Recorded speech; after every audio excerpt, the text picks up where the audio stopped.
મિત્રો આપણે માં સાંભળી ત્યારે સૌથી પહેલો ચહેરો આપણી માતાનો યાદ આવે. તો મિત્રો હું છું શૈલેષ આહિર. મિત્રો આપણે માં સાંભળી ત્યારે સૌથી પહેલો ચહેરો આપણી માતાનો યાદ આવે. તો એક એવી પણ માતા છે કે જે બોલી શકતી નથી, આ ગૌ માતા, જેને કોઈ દિવસ આપણા પાસે કાંઈ માગ્યું નથી, હંમેશા આપ્યું જ છે. અને આપણે દરેક સવારની શરૂઆત ખેતરની સુગંધ અને ગૌ માતાના આશીર્વાદથી થાય છે. તો આ ગાય માટે થોડુંક લીલું વાવવાનું છે, તો હાલો આપણે લીલું વાવી દઈએ. તો આપણે 12 ગામથી ઝાડ લઈ આવ્યા છે. હવે આ ઝાડનું બાચકું ખોલી પછી આપણે ઓવણીમાં એને નાખી દઈએ.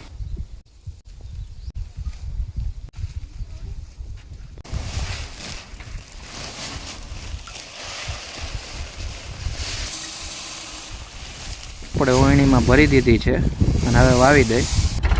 તો મિત્રો આવા જ વિડીયો જોવા માટે મને લાઈક, શેર અને કોમેન્ટમાં જય ગૌ માતા લખવાનું ન ભૂલતા.